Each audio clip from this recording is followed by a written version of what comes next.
Hi everybody, it's Annette from The Art of Intuition, and today we are going to talk about sacrifice and the term sacrifice and how that plays in to our journeys.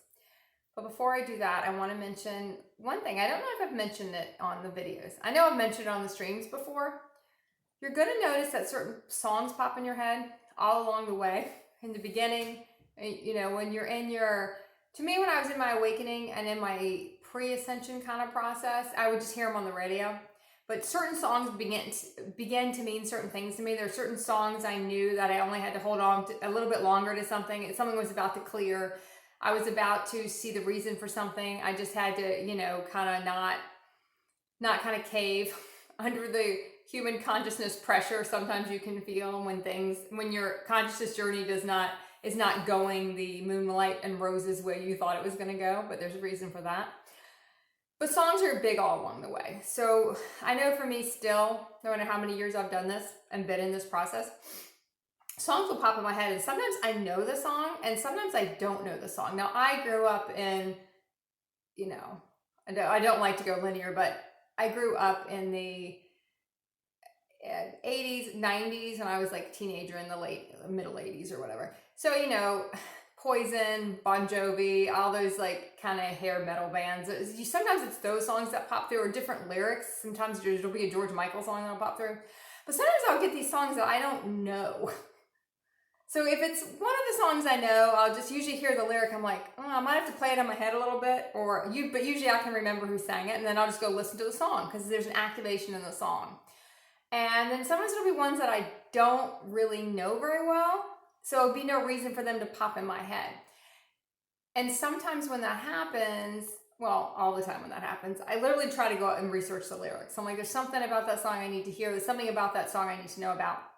So just pay attention when that happens. There are a lot of the similar songs that come through for us. I know Don't Stop Believing is a big one for a lot of us. A Whole New World is a big one you're going to hear a lot. You'll hear that playing in your head a lot.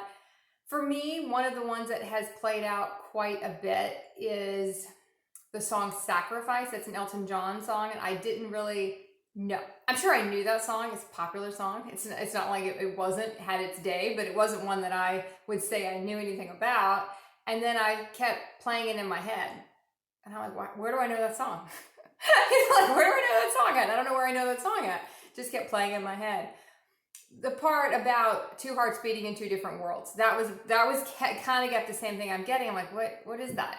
So I went and looked up the song, listened to the song, and I kind of understood. A cat visits again. I kind of understood why. So, and that brings me back to the beginning, 4 minutes later, about what we're going to talk about, which is sacrifice. Okay, so there is a part of this process where you can feel like we're sacrificing. And it's an energy that comes through with a lot of different things, especially when you hear people talk about consciousness and you don't like what they have to say because of certain things that have to shift. I'll say this a lot when I talk about romantic relationships, when I talk about sex, when I talk about different, like eating meat and stuff like that. A lot of times that's when people are having to give up just some of the human consciousness stuff that we don't want to give up at the time, and it kind of feels like a sacrifice. And so I'm going to hit the sacrifice thing from two different, sorry, everyone's getting cat tail. I guess that's how he feels about my video. We're going to tackle the theme of sacrifice in two different ways. The first one being that when you have to let something go, and I'm going to say let it go for now, but that really means we just have to resolve it. When you feel you have to let something go, our body immediately locks down. We don't like that term because to us letting it go means that, it's something that we want and we can't have it. It's the same as something getting taken away. But really your universe will just say that to you, or you might feel that, or someone will speak that back to you in a sense. And it just means you have to let it go for now because you have to resolve it within yourself. And once you resolve it within yourself, usually it'll come back around and then you can look at it again, but it won't feel like a sacrifice at that point. It's basically to kind of let you have the time to resolve it within yourself. That's basically what letting go is. You can't really let go of it till you resolve it. So it's just your universe way of saying just resolve it within yourself, let it go for now, and when it comes back around, you can then make a decision on it. Or if it never comes back around, you won't care because you're going to have time to resolve it within yourself. But when we first let it go, we haven't resolved anything, right? We still feel that sacrificing. We have to sacrifice. I don't want to give that up, but I have to let that go. Remember, it's more of a resolving it.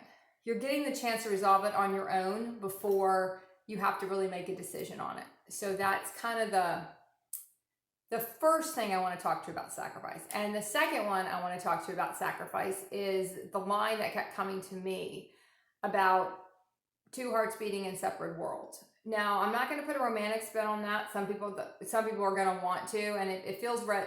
If that's what you want to do with this, you can, but that's not really where I'm so much coming from with this. When we talk about two hearts beating in different worlds, you're going to notice the more conscious you become, the more you're going to understand that we don't look at what we want in our life by human standards. We don't care how much money someone makes. We don't care how successful someone is. We don't care what color their skin is. We don't care how old they are. We don't care what religion anybody is. None of that stuff matters. We don't care what anybody looks like. It doesn't matter. We choose who we interact with or bring into our life. Now, we're not talking about those 20-minute, 2-hour interactions we have with people, because those really in the long term aren't going to matter in that sense. We're talking about interactions that people were bringing in. People we are bringing into our life that are going to have a bigger impact on the day-to-day stuff. There's someone that we're going to consider to be what a human would consider kind of our inner circle, right? These are the people that we're looking at when I'm thinking about this part of it for me. When I feel into this is how this feels for me. So we don't care when we're looking at those things. We don't care about any of the physical stuff. Humans always get kind of bogged down on the physical stuff. We don't care about that stuff. We're looking at the consciousness of the person. And so when I hear two hearts beating in separate worlds, that's kind of what that means to me. Because when you're in a different consciousness, you are in a different world. And if you have one person in one consciousness and someone in another consciousness, you might as well live on different planets, because that's what it feels like. And you could live next door to a person, and if they were in a different consciousness than you were in, it doesn't matter at all. Sorry, my nose is itching. It's the cat hair. It doesn't matter at all what. It's amazing I can get anything done. I know. It's amazing. It doesn't matter at all how close they are to you, in the vicinity of how close they are to you. It doesn't really matter if they live on the other end of the world. If you're in the same consciousness, you live on the same planet. If not, you might as well live on separate planets. And I know I'm kind of repeating myself. I lost a little bit of my thought with the cat, but so just kind of keep that in mind, and you will live in different worlds. And when I say you also live in different worlds, the consciousness you have depicts your reality. You're going to have totally different realities. You're going to experience totally different things. Even experiencing a reality at the same time, you'll have two total different experiences with it, because you live in different planets. You're completely in different worlds, planetarial worlds. And that's why a lot of times we want all these people to be with us, and we don't want to, have to let go of this and have to let go of that. But if you just look at it like they're in a different consciousness, they're in a different world. They technically don't exist in your world, because they can't exist there, because they're not able to function there. They can't function in the world you're functioning in right now, because their consciousness isn't that consciousness. So there's this big feeling of sacrifice there, like I'm sacrificing because I can't have that person. And kind of the line in that song is, it's no sacrifice. And that was kind of some of the stuff sometimes along the way we get reminded of. By the time we have to really look at a lot of this stuff, it isn't going to be a sacrifice. By the time you have to let go of things in your human realities, in that human consciousness, and you've resolved them, when you really get to the point where it is the moment for you to let this stuff go, it will not feel like a sacrifice. It won't feel like that. It will be no sacrifice, because you have resolved the whole thing. And the same thing when you notice that when people who live in different consciousnesses, it might feel like in the fairy tale view of it, that could work. But when you really have to exist with someone in a different consciousness than you're in, you got to understand that that's miserable. That's like living in hell. especially if someone's in a human consciousness and someone isn't. That is not anything you're going to want to experience, because it's going to feel so rough. It's going to feel so tough.